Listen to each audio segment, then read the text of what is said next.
I got a video of myself sleeping from someone who lives across the hall. The hallway light flickered. You talk in your sleep. I never really paid attention to my neighbors. You know how it is in big cities. People come and go, doors close, elevators beep. Anonymity isn't just accidental here. It's a survival mechanism. Someone's cooking curry at 2 a.m. Someone else is arguing on speakerphone about money. And you just learn to tune it all out. But the guy across the hall, he was different. There was no name on the door. No noise. No Amazon deliveries piled up on the mat. No lights ever visible under the crack of the door. Just silence. The type of heavy, oppressive silence that feels intentional. I'd lived there for 8 months before I even saw him once. Or at least, I thought I saw him. It started on a Tuesday. I remember because I was pulling an all-nighter for a project. Around 3:17 a.m., the building was dead quiet. I was editing a video, headphones on, when I felt a vibration through the floor. Then, I heard a faint click outside my apartment. It wasn't a door slamming. It wasn't footsteps. It sounded more like someone trying to manipulate a lock very slowly. Metal on metal. I took my headphones off. My heart started to beat a little faster. I walked to the door on tiptoes and checked the peephole. Nothing. Just the empty, beige hallway. But then, the motion sensor light in the hallway flickered. It turned on, stayed bright for 10 seconds, and then clicked off. The hallway was empty. So what triggered the sensor? I told myself it was a glitch. I should have gone back to bed. But curiosity is a dangerous hobby. At 3:24 a.m., my phone buzzed on the desk. It sounded like a gunshot in the quiet room. Unknown number. I opened the message. It was short. You shouldn't stay up this late. No context. No name. No profile picture. My hands started to sweat. I replied instantly. Who is this? Is this a joke? 3 dots appeared. Someone was typing. Then they stopped. The dots disappeared. Then, another message popped up. You talk in your sleep. My stomach dropped so hard I felt nauseous. I lived alone. I was 7 floors up. I had no balcony. The only window faced a brick wall of another building. How would someone know I talked in my sleep? Was someone listening through the walls? Before I could process the fear, another message came through. It wasn't text this time. It was a video file. I hesitated. My thumb hovered over the screen. I didn't want to open it, but I had to know. I pressed play. It was a video of me, sleeping in my own bed. The angle was terrifying. It was recorded from inside my bedroom, near the foot of the bed. My first instinct was denial. Deepfake. Some old footage my ex took years ago. A prank by my friends. I looked closer at the small screen. In the video, I was wearing the exact shirt I had on right now. An old blue hoodie with a distinct bleach stain on the sleeve. I looked at the timestamp. It was from 20 minutes earlier.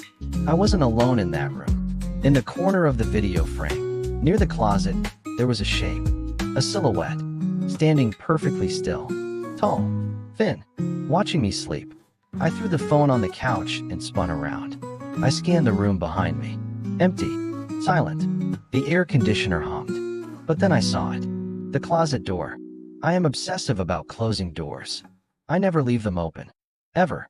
But now, the closet door was cracked open by about 2 inches. Just enough for someone to stand there and watch. The next morning, the fear had turned into a cold, heavy dread.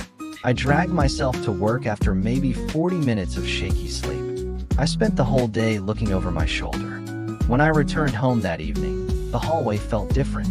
The air felt colder. Someone was standing at the end of the hall. It was him. The neighbor. Tall. Thin. Wearing a loose gray hoodie with the hood pulled up over his face.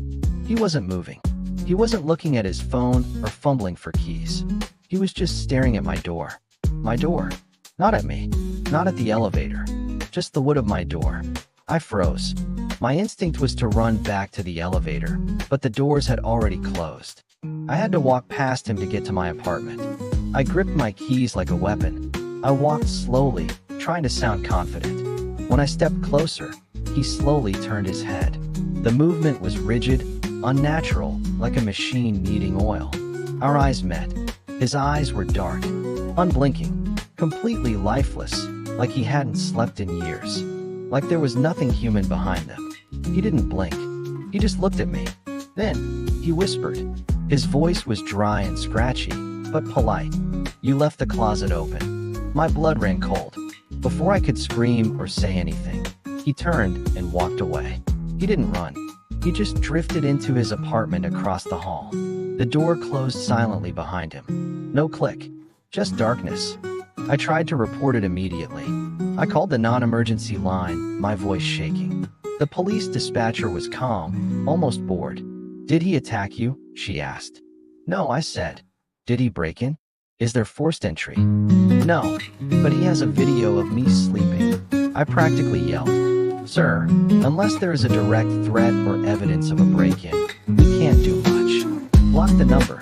Lock your doors. No threat, no crime." That was their logic. I went to the building manager the next day. I described the man in 7B. The manager looked at me confused. He pulled up a spreadsheet on his computer. "Unit 7B?" he asked, adjusting his glasses. "Sir, no one is officially renting that unit. It's been empty for renovations for 6 months."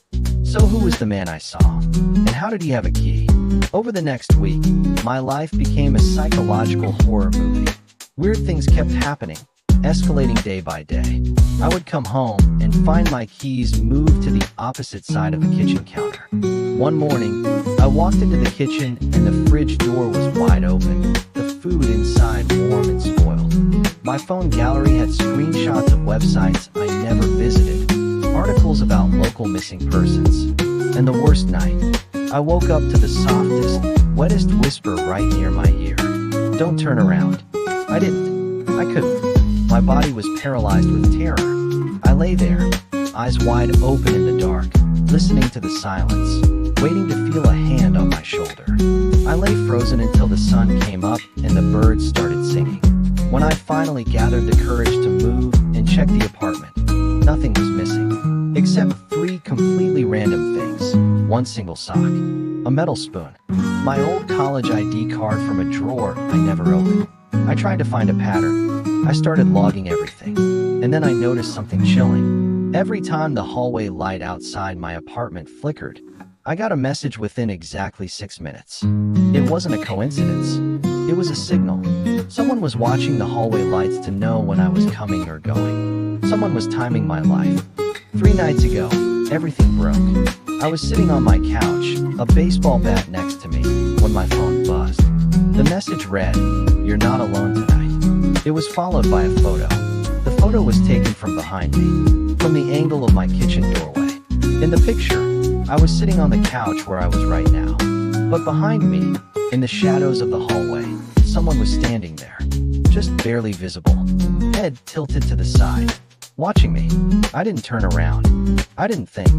I dropped my phone, grabbed my keys, and sprinted out the front door. I didn't stop until I was 3 blocks away in a 24-hour diner. I called the police again. This time, I screamed that there was an intruder in my house. They arrived in 10 minutes. They searched everything with flashlights and guns drawn. And they found nothing. No intruder.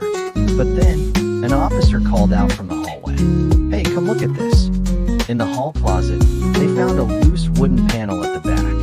Behind the panel was a narrow crawl space between the walls. It was barely wide enough for a human, but someone had been living there.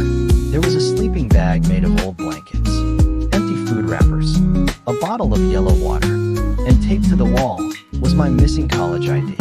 The scariest part? The officer pointed to the dust on the floor. "These marks are fresh," he said. "Someone was in here 10 minutes ago. He probably left when he heard the sirens." They went to the neighbor's door, Unit 7B. They knocked. No answer. They announced themselves. Silence. Eventually, they forced the door open with a battering ram. The apartment was completely empty. No furniture, no trash, no personal belongings. Just bare concrete floors and dust. But on the far wall, written in small, neat handwriting with a black marker, "I don't sleep. I watch." The handwriting matched the writing on the doorframe of the crawl space in my closet. I packed my bags that night. I couldn't stay there another second. But here's the part one haven't told anyone. The part that keeps me awake in my hotel room. Last night, as I was grabbing the last box to leave for good, I went to the kitchen one last time. I noticed something new stuck to my fridge with a magnet. It was a Polaroid photo. It was a picture of me, sleeping in my hotel room. And on the white border of the photo, a handwritten note. Wrong apartment. I moved with you. If this story chilled you, hit that like button to let YouTube know. And let me know in the comments. What would you do if you saw a shadow watching you from your closet?